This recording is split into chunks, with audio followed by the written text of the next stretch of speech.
So mga tol, kahapon nga lang po naglabas ng balita itong si Salvador Rodriguez ng ESPN na ayon umano sa mga sources niya, lalabanan daw ni Inoue itong si Murodjon Akhmadaliev sa buwan ng May, at pagdating naman umano sa buwan ng September, lalabanan naman daw ni Inoue itong si Ramon Cardenas. Pero mukhang hindi po si Murodjon Akhmadaliev ang makakalaban ni Inoue sa buwan ng May. Naglabas po kasi ng balita ang boxing scene kanina lang. Ayon sa report mga tol, pinafinalize na daw ang laban ng Naoya Inoue versus Ramon Cardenas ngayong May. So ang mangyayari pala mga tol, si Ramon Cardenas muna ang lalabanan ni Inoue bago si Murodjon Akhmadaliev. Yan din po ang binanggit ng isang source mga tol, na si Ramon Cardenas daw ang makakalaban ni Inoue bago itong si Akhmadaliev sa buwan ng September. So buong akala ng lahat, si Akhmadaliev na ang makakalaban ni Inoue ngayong May.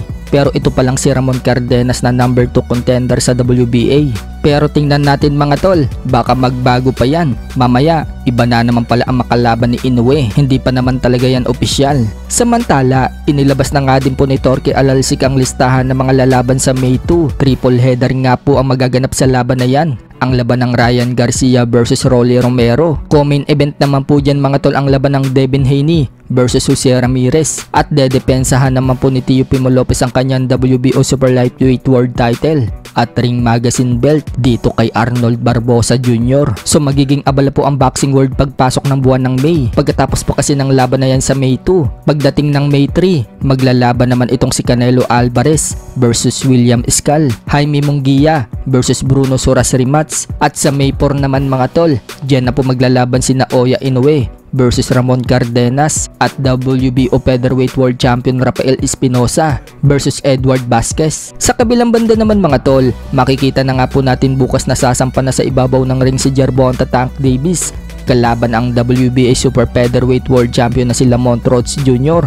kung saan umakyat nga po itong si Lamont Rhodes Jr. ng lightweight upang agawin ang titulo ni Tank Davis sa lightweight. Hindi pa man nagaganap ang laban nila mga tol, pero may plano na agad itong si Lamont Rhodes Jr. Kapag natalo daw kasi niya si Tank Davis at maging 2 division world champion, makikipag-unify daw siya sa isang kampiyon sa WBC lightweight na si Shakur Stevenson. Kung hindi naman daw available itong si Shakur Stevenson, pwede din daw siya makipag-unify ng titulo sa mga kampiyon sa super featherweight. So matupad kaya ang plano ni Lamont Rhodes Jr.? Prediction naman po ng batikang sports analyst natin dito sa Pinas na si Attorney Ed Tolentino. Sa tingin umano niya, 6 rounds lang, tapos na daw agad ang laban. Knockout daw ang sasapitin ni Lamont Rhodes Jr. dito kay Tank Davis. Pero kung kaya naman daw irespeto ni Lamont Rhodes Jr. ang lakas ni Tank Davis at matalo niya itong si Tank, biggest upset na daw agad yan ngayong taon na ito. Ngunit yun nga mga tol, hindi pa daw nakakatikim na malakas na suntok itong si Lamont Rhodes Jr. na nanggagaling kay Tank Davis. Baka daw sa Mars na pulutan itong si Lamont Rhodes Jr. kapag tinamaan daw ito ng pamatay na suntok ni Tank. Mabagal daw ang simula ni Tank Davis, pero kapag umarangkada na daw ito, tuloy-tuloy na daw yan parang diesel. Lalo na daw yung estilo ni Lamont Rhodes Jr. Swak daw sa estilo ni Tank Davis. Wala daw kasi masyadong head movement itong si Lamont at walang lateral movement. Nakatayo lang daw ito sa harap ng kalaban at yan daw binibitawan ng hook at right cross. Yan daw ang gustong-gusto ni Tank Davis.